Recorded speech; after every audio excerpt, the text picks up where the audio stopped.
নারায়ণগঞ্জের সোনারগাঁওয়ের শম্ভুপুরা ইউনিয়ন পরিষদকে একটি উন্নত, শান্তিপূর্ণ এবং মানবিক ইউনিয়ন হিসেবে গড়ে তোলার প্রত্যয় ব্যক্ত করেছেন ভারপ্রাপ্ত চেয়ারম্যান সাবেদ আলী। তিনি বলেছেন, ইউনিয়ন পরিষদ হবে মানুষের সেবা কেন্দ্র, যেখানে সবাই সমান অধিকার পাবে। বিস্তারিত থাকছে আক্তার হোসেনের প্রতিবেদনে।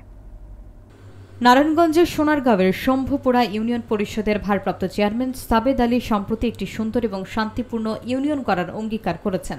তিনি বলেন, শম্ভুপুরাকে একটি উন্নত, সুষ্ঠু, শিক্ষিত এবং মাদকমুক্ত এলাকা হিসেবে গড়ে তুলতে তিনি কাজ করবেন।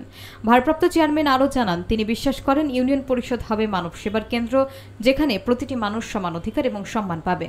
তিনি জনগণের পাশে থেকে একটি সুন্দর, সুশীল ও মানবিক শম্ভুপুরা গড়ে তোলার দৃঢ় প্রত্যয় ব্যক্ত করেন।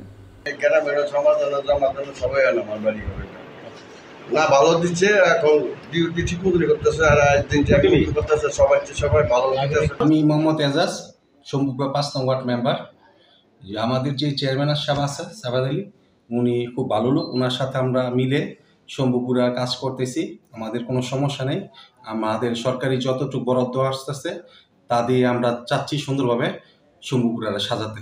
ইনশাল্লাহ 5 তারিখের পরে থেকে ইনশাল্লাহ আমাদের শম্ভুপুরা ইউনিয়নের জনগণ ভালো সেবা পাইতেছে, কোনো সমস্যা হইতেছে না। শম্ভুপুরা পরিষদে খুব সুন্দরভাবে চলতেছে, কোনো সমস্যা হয় না।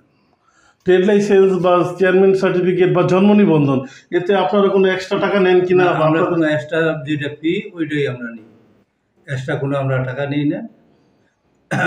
এর থেকে জনগণ খুশি। আগামী দিনে কি আপনি চেয়ারম্যান নির্বাচন করবেন নাকি যেভাবে আছেন? এখন এটা আমি এখন পর্যন্ত চিন্তা ভাবনা করি নাই, যদি ভবিষ্যতে এটা পরে চিন্তা ভাবনা।